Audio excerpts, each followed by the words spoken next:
नमस्कार, मी Yatin Salvi.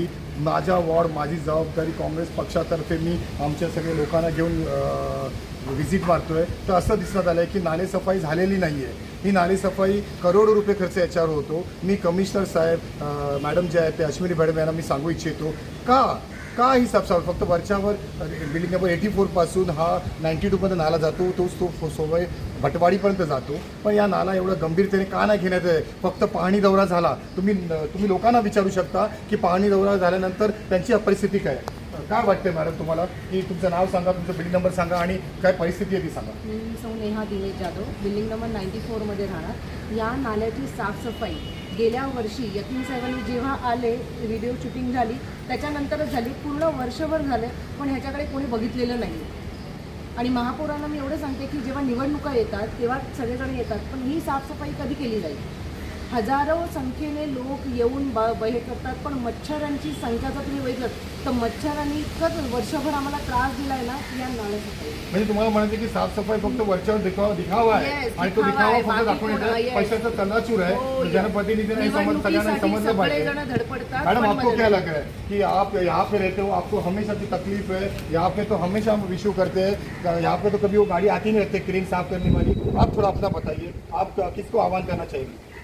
Commissioner sir को request है कि ये सब क्लीन हो सकता है. सारी फैमिली से यहाँ पे रहते हैं, सबको ये ही व्यू है. और यहाँ के मच्छर आप बिलीव नहीं करेंगे, शाम को विंडोज़ पूरा दिन खोल नहीं सकते हैं, स्मेल आता है, मच्छर है. और आप अगर देखें तो क्या क्या आइटम पड़ा है यहाँ पे, तुम देख भी नहीं सकते. और पूरे साल जब से हुआ है यही बोलना चाहता हूँ, ये सभी औरतों की, महिलाओं की, बच्चों का डर बैठा हुआ है. ही भीती जर घालवायची असेल तर उतरावं लागेल, साफसफाई करावी लागेल. फक्त नावासाठी साफसफाई दाखवू नका.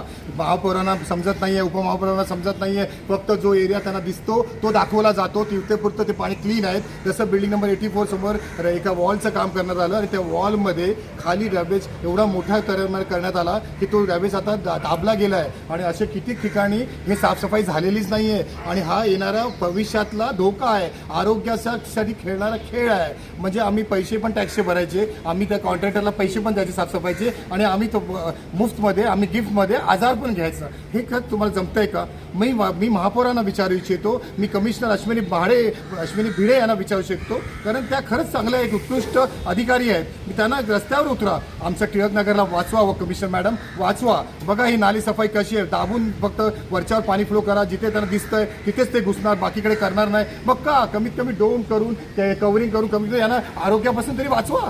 तुम्ही हे पण देऊ शकत नाही, तुम्ही ते पण देऊ शकत नाही. किती वेळ? माझा वॉर्ड माझी जबाबदारी, याच्यातून मी लोकांना इच्छितो. हे मुंबईवर टिळक नगर, पेस्तन सागरच्या वासियांना मी सांगू शकतो, प्रत्येक नाला साफ झाला पाहिजे.